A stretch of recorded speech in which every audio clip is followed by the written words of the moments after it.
In rFactor 2, if you want to paint a car, you'll often be guided to the Studio 397 set of documents here on how to paint. Being able to use PhotoShop and access their templates.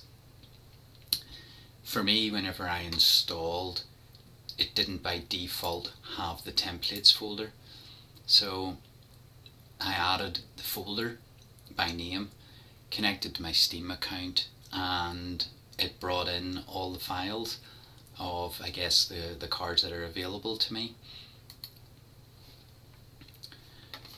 The one thing I would say that I find about this is that it isn't in sync with the interface that the game now has.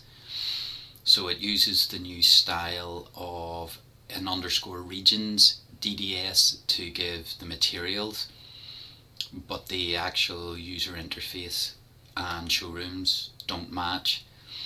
And therefore what I've done here is try to go through a process of what I would do to get it to work now.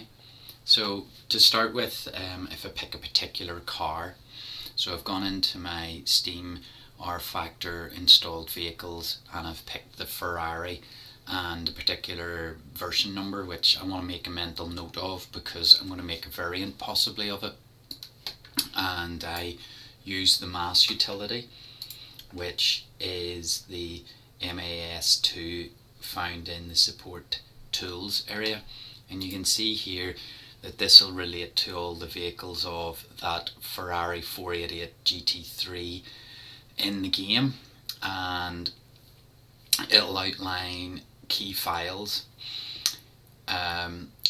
working down some of them, an upgrades file which would be important to have for me for my own version if I want to create it, and working off a particular car, so number 1 for example rather than number 51, that you have the DDS file that is the main paint, that you would have the windows and what they look like looking in at the car, a number of the icon size files that would relate to how it will look in the menu system if you actually go as far as installing the car, and the installation process would sort of come into play here in custom liveries, how to make that, and also overlap then into seeing them in the broadcast view. So my main aim is to select all the relevant files for a particular car, and on my desktop then I'll create a folder and I'll call that the donor car, and all I have to do is find each of the files in turn. So I'm sort of just selecting 2 for the moment. There's another one for example, so I need to be a bit particular. There's all the ones I think at this instant are relevant. I right click and I extract them, and I extract them into a folder, and I like to call it the donor car. And you can see that it's pulled out the DDS file, the materials file, the vehicle file, the icons for it, the windows, and the upgrades. That means that inside the game I can go into a menu and start to think of using an alternative skin.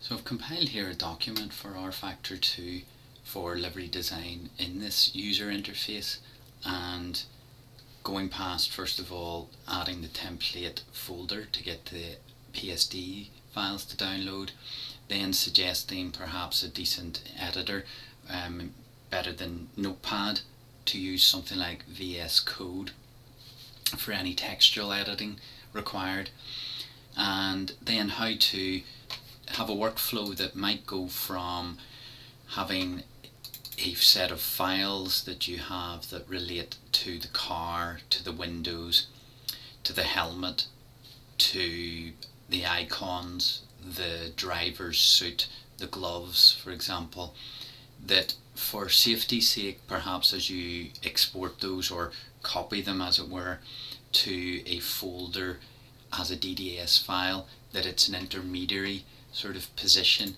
and then ultimately to embed them for the given car inside the game's folders so that it can actually read them. So for example, you can see here it's sort of 3 steps: editing, saving, and using this as a safety net, and then ultimately putting them into the game. So in this intermediary area, I've now got the donor car material and information that I want, and that might come across and come into the car. So for example, if I open the Ferrari PSD file, I might initially want to bring in as a layer the existing colour scheme, and that's what I've done. I've kept a similarity here between the car I want to have with my style and look, but to be a variant of the original. So what I did was I brought that layer in, and then I spent a bit of time creating different selections, and those selections I saved into separate named channels that would allow me later to be able to select them, turn them into selections, and with that apply perhaps a gradient fill or whatever I wanted, that ultimately would generate, as you can see, the particular outline. And that was time consuming to create that, but there's sort of steps that you would go through in the selection process using. Let's see if we can do a selection on a particular car for, say, a large part of the body. It's possible to use so many of the different selection tools, but sometimes you really struggle to get ones that find the outline very well. One of the nice ones is the magnetic lasso tool.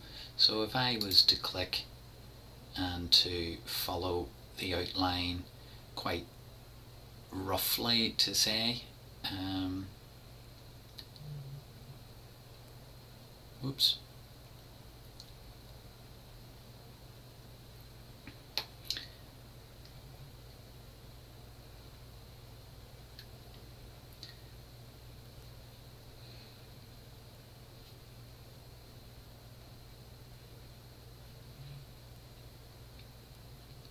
So now I've got an outline and it's not ideal, so what I'm going to do is move quickly into the mask tool and just choose something like as if I'm going to erase, and it's actually going to paint on the bits that I missed. So I could do that. Again, I could click and hold the shift and that would do that, and if I hold the X key I can quickly take it the other way, press X again and turn it back on. So we don't want to miss any part of the car, but there's other bits maybe we don't want, so press an X and then we can rub out bits. Oh dear, we did too much. Control Z. We can press Z to zoom in. We're getting too close to that, so let's go and press X and go to there, shift. There's a wee bit we missed again, from there to there. Now I could go around the whole outline doing that, and okay, here's a pretty bad bit, so let's actually do that and fix it. But now there's sort of, it's very tight exactly on it. Again, just painting over it, painting the corner. There's quite a lot of room around this part, which is quite nice. There's a bit there that we definitely need to switch back.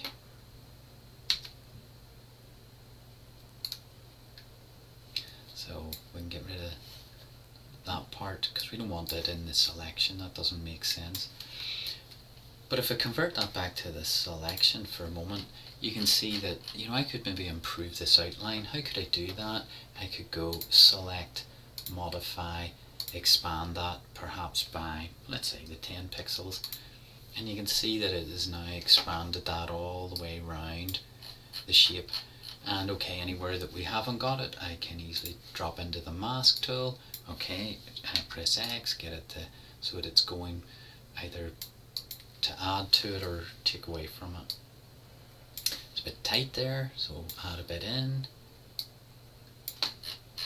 And it's looking pretty good that it's covered it around the whole outline. Just check here, there's a little bit that's been missed. So that's the sort of time consuming. So let's sort of take it back here and say we don't want that part in it. So click on there, shift click on there, and that's taken it out. So now we've got the definite outline, and if I press Z and Alt, it zooms me back out. I'm still in my mask mode, so if I come out of the mask tool, I now have my selection. If I deselect, I've lost it, so let's first of all convert it to a path. How do we do that? We go to a path and we say, could we have a path? Now if I hold down the Alt key and set a tolerance where the higher the number of the less points it will do to actually create the outline, we now have an outline shape that we could go around modifying if we wanted to.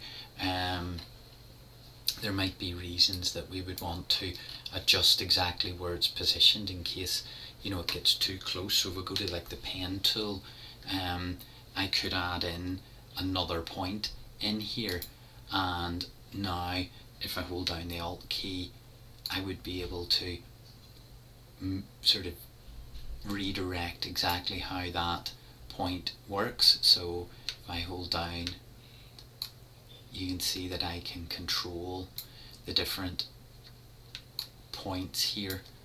So I have these possibilities of lifting, adding points, moving them. So I'm holding down maybe the Control key to modify that. I'm holding down the Alt key to change the sort of shape of the Bezier curve, that we otherwise have. So that's how I can control that.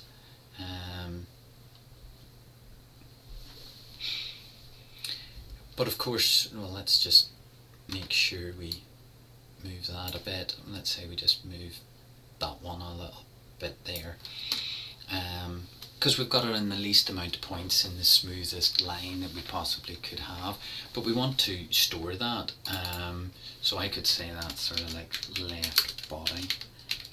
And that's a path. But how can I exploit that? Well, if I hold down here the selection tool, it's now a selection, and on whatever layer I want to paint on. So if I don't have a layer, I could create one. So let's create a new layer, and let's have it somewhere in and around here, actually just above here, and we'll call that the body one. In addition to that, I might want to put it inside a group or something where I start building up a number of layers. So yeah, group from that, and we'll call that body. And we could start to maybe say that's body left. And what I want to do with it, well, I don't know, let's give it a colour to fill in.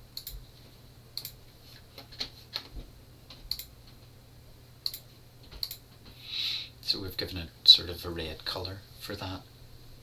So now that we've created the outline, I don't need to retain the marching ants because it's been retained here as a path.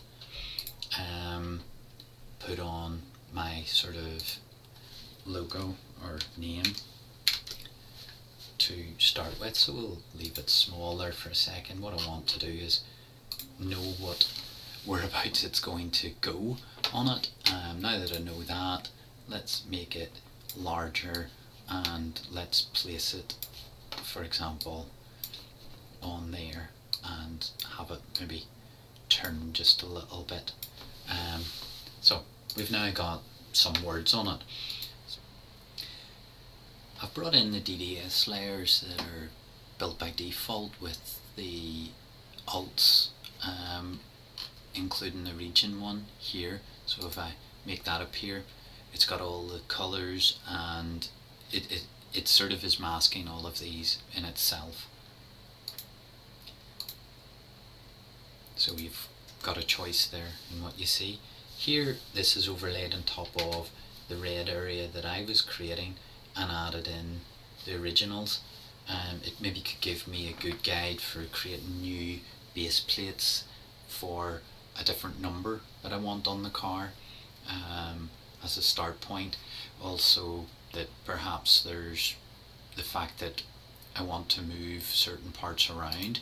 So if I was now to take the livery folder and to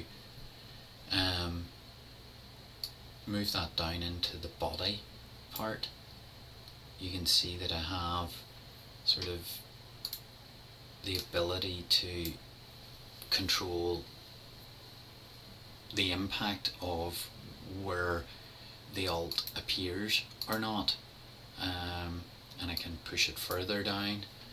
Now that I know where that's going to affect that, I could select my words, move them up.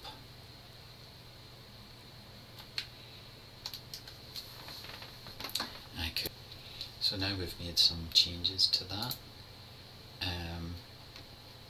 So let's do the number one thing, which is, let's save this out. So file, let's save the copy as the Intel to my desktop manual directory, overwriting that. Now let us use the region file. Obviously it doesn't have my name, for example, in it, so let's add that in.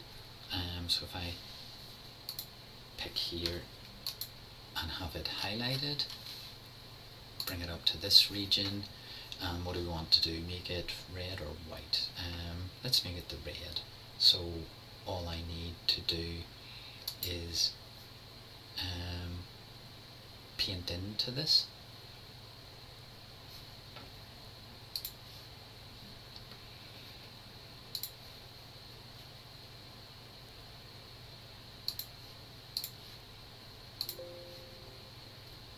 Okay, so let's rasterize it and just choose a bigger brush, make it easier, make it quicker. And now we've added that, and I can deselect it, and it's part of the regions file. So let's save that as the regions copy file, and it's in my intermediary folder as the regions file. So now that they have been done, we need to get them into here. So we don't need those files, but we do need these ones to update to reflect into the car here. And where are they? They are here. So if I take these two and as I hold them and press the control key, it replaces them. So if I tell it to reload, now we've got it as the van wall. Now a lot of this depends on what I have told it in terms of, right, that's the car paint, and what is white to be? White is to be matte paint. No, I want it to be shiny vinyl, and that has now affected it. It's using the various magic wand, perhaps the combination of that. I personally find it useful to be able to go to the masking tool and from that just paint on additional included or discount areas with that. So I find that helpful, and then if you do Control D, that deselects it. So once I've got this outline in my layers, the other area I'm interested in is the region file that matches that. So one of the nice things would be that you could decide that all of your layers in this red named area you want them. So if I select, you can see that it selects it. Click, it selects, but I want both of them, or maybe even a number of them. So in this case, I hold down the control key, I hold down the whole control key still with the shift, and I combine all of those. I now have created a selection specific to those, and from that I could go into these sort of regions that will be the material files, and I could create mask layer that will only show those areas, and I can paint in if I want them to be a particular material, and then amalgamate those all together. So moving into the game here, I've decided to select a car. I've found here a particular car. I think this is a good basis, and I wish to customize it. So once I go to use just a simple black showroom, and it's showing me the car, and if I click on the edit skin, it's telling me what is going on here, and you can see that there's no folder to me. There's one obviously for the vehicle installed in the game, and all I need to do is to create a skin folder. And once I would create the skin folder, that would generate a number of base files. So once we've created a decision to have an ALT, an alternative, the game itself generates the alt, DDS, JSON, mass and underscore region file, one to show you the colours you see, and one the material of the style, whether it's shiny or matte finish, whether it's carbon or vinyl. And here in the document I've sort of specified that with the difference only being my team name, i.e. PSR, each of those files appear every time you wish to customize, and it ends up with a mass file that has very limited elements within it. So if we have a look here, we end up with really basic files, but if we want to have more files and extend it further, then that's going to need us to find them, create them, store them, and ultimately bake them, as it were, into a new mass file. What other files do you normally want to get interested in? I would say it would be the windows, and then maybe optionally the driver and the helmet.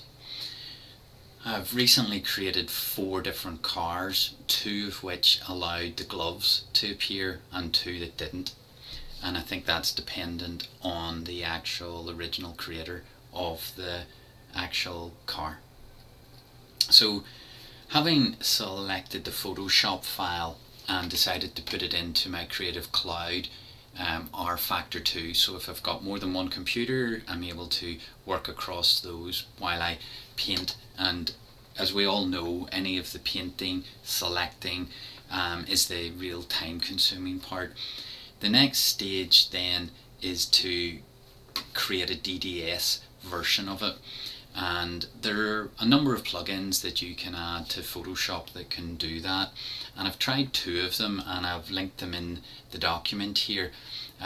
One seems an awful lot easier to use than the other for me, and that's a staging post for me rather than the actual finished folder. Once you had created a custom folder, the game gave it a number, a name, it put in those simple alt files, and all I've done is taken them out and replaced them now with versions of the DDS file. And whenever I have a particular file, I take a copy of it essentially and put it in here, so that I've sort of got a train of what's going on. And it just depends how fancy you want to go. Do you want the helmet? Do you want the gloves? Do you want the driver's suit? The icons that you're going to put in. I guess the main ones would be the colour of the skin of the car, the material it has, and then the windows from the outside looking in. And that can all get put into a mass file. So you go through your steps of putting layers, naming them if you have a process that you wish to follow, and painting your car. Having your plugin, and here's the 2 alternatives that I came by, and the one that works best for me is the Intel texture one. So for any Photoshop file, I just save it regularly and then save it as a copy where I choose the Intel Textures Work DDS format. I'll come back to that. And I do the similar idea for just the regions, the underscore region file, and that ultimately now has got me the base car. That I return to the game, go into the existing real car from the install set, go into edit the skin, and I start to assign these particular colours, the red, the green, the blue, the black, to the different areas within the game, and I continue to reload the skin until it looks the way I want with the materials on top of it. And that has now got me a folder with the essential files and them being used, and that would more than likely be the base colour, base material, perhaps the windows, and that's about it. But that's the process that I followed through. Now that we're sitting inside the car, you can see when I turn the steering wheel that we've got the logos on the gloves as I want, and you can see the colour of the suit there. If I move out and around the car, step back a little bit, you can see how we've got the various textures that we want. You can see the gloves of the particular driver, the suit of the driver, and the helmet design on the driver. So that's really the process that I would go through to generate that. And if we start the car,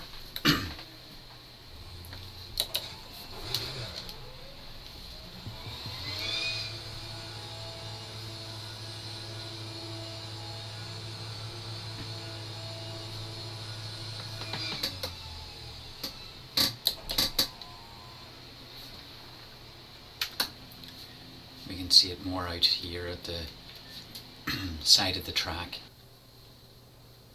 I would use the Intel Texture Works. It's a BC3, which is the DXT5 compatibility with the alpha layer. The big benefit I find is that I don't have to flatten all the layers down into one layer before saving it as a DDS. I'm able to leave it in all of its visible layers, and whatever's visible is converted to the DDS file. So if I had this situation here, we have the orange to the black of the car at the back, and we have currently the wire mesh showing. So if I export that, I will get everything within it.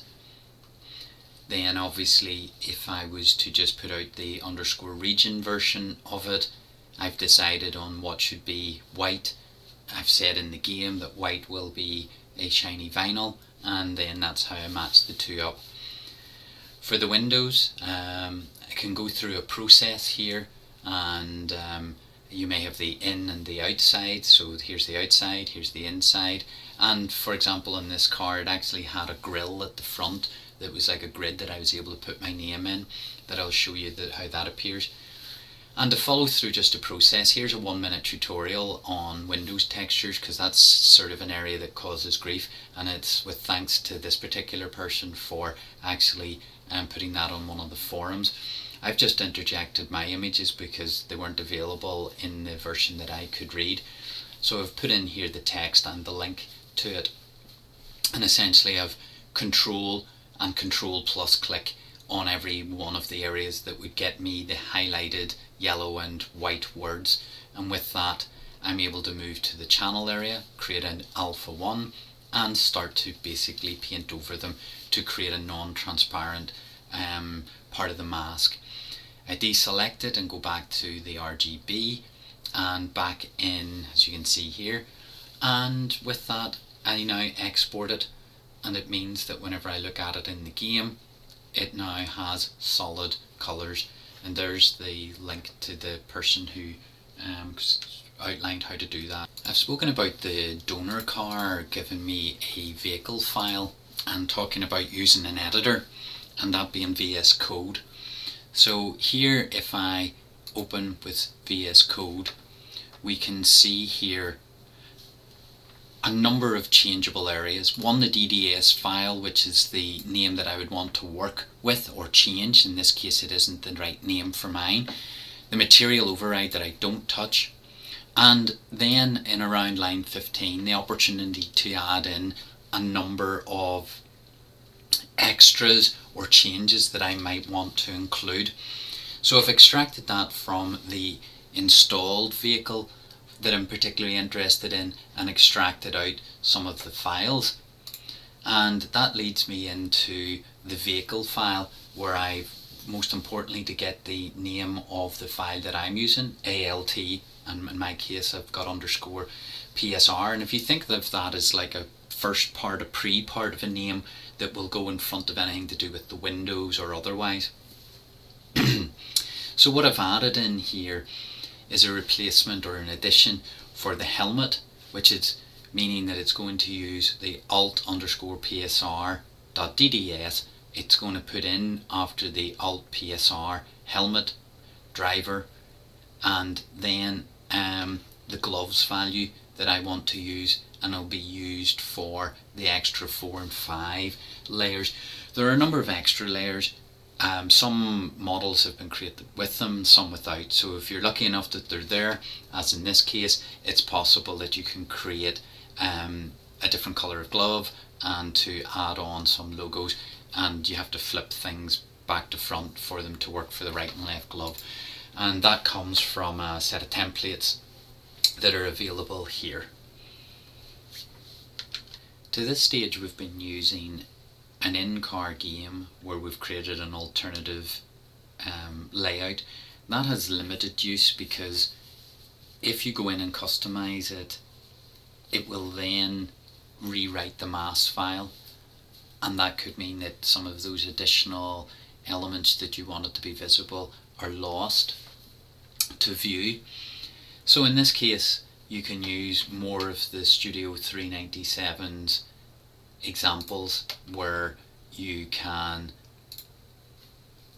bake, as it were, using the mass2 file, basing it around an existing installed vehicle, and add on a variant of your own. So in this case what you would do is you would open the mass file and create a single package and select the car that you want as the base, create a new name for your own, as it's called an RFCMP format file, and you would add in your mass file to it. Complete the process of adding on for the info what type of car it is and what you want it to be known about it, in case you try to share it more widely.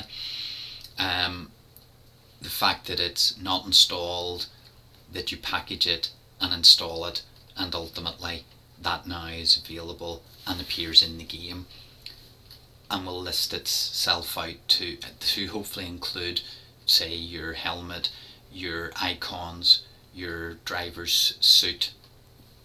So those are the sort of files that will get made. So for me the first stage is to prepare the mass file. So here I have a BTCC finished car, and everything's consistently alt underscore, and then the team is BTCC, and you can see that's consistently through all of the files. And I've brought them all in, so I now have all the pieces that I want. I have the vehicle file, so if I was to look at the vehicle file here in VS Code, you can see that it has a grid. So there's a alt BTCC grid that has my name in it. There's the helmet, the driver. I have added the gloves there, but I don't think this car shows the gloves, so that's just unfortunate. And I save that file, reinitialize, and now when I go to the package opportunity, or on package, which sometimes you have to go backwards because you make a change, uninstall it and then add it again. So that's the process that I would go through. to generate the finished version that is then installed in the game for me to use. So for example, if I go to the BTCC, the 330, and one of the things I'm always noting is the variant that I have. So in this Porsche there was version 1.03 installed. I create a B version, so whenever I'm working here on this particular car, I had a version 1.17 was installed, and I've added on the B variant, and it means whenever I go to start racing. So as we look around the car here, we can see the windows in operation, we can see the helmet design. If I step further away, you can see my name on the grid. If I come in closer, you can see the helmet design. You can see the logos on the suit of the driver, but unfortunately the gloves are not working. And the nice solid names written on the windows as well. So generating a replacement set of icons to be used, whether it's in this sort of area or in the overlay. So for example, if you were following this area and you were in the broadcast area, you can have localhost running on this computer, or more sensibly viewing it on another computer, or even combining it into an OBS broadcast and setting up your sort of overlays. And you want your own images, not this, even if you've put an alternative customized skin as it'll appear as you drive around the track or in any replay. You want it to look this way, and that's a little more tricky than you would like to get this set of icons. But to the rescue again, on the forums for Studio 397 there is a process and a tool to do that. So it's possible that you create the actual car with usually a shadow in under it, and you create the best quality version of it, and through a process of following the link given here, you're able to use a tool online that there's quite a number of possibilities or options you can use, but you're able to actually use this to generate your actual files that you want. And I've used this quite a number of times to do that, to create the icons.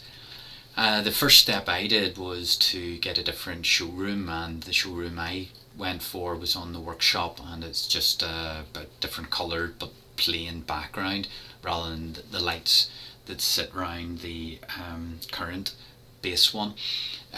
Here it's suggested even to use an alternative one, but one way, spell that better, customize,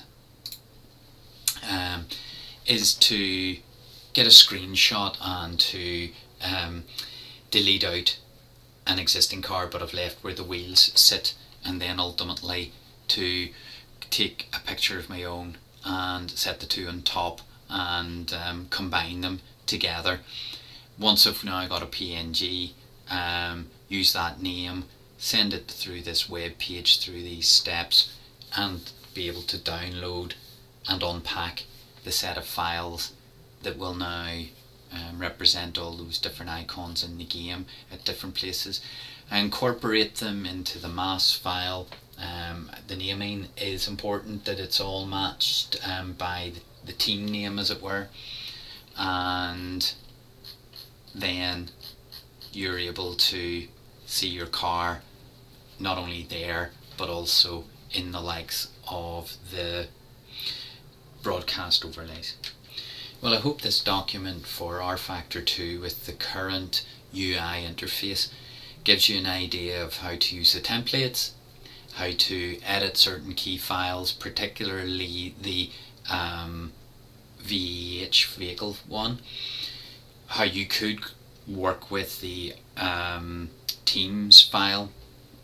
You spend an awful lot of time painting, then saving files out into the DDS based on one or two plugins that you've decided to is best working for you, and then how you create the icons and actually ultimately install it, how you might have wanted to try some extras and how it would look on a broadcast, whether in OBS or just in another local host view.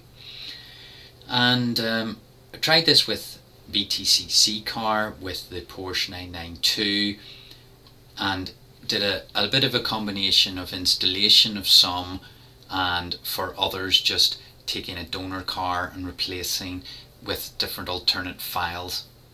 So hopefully you find this a useful approach to follow through, and that you're able to enjoy creating your own liveries at this stage as well, and to try and enjoy that extra dimension that I think most of us do, of adding a bit of personalisation and creativity to the process.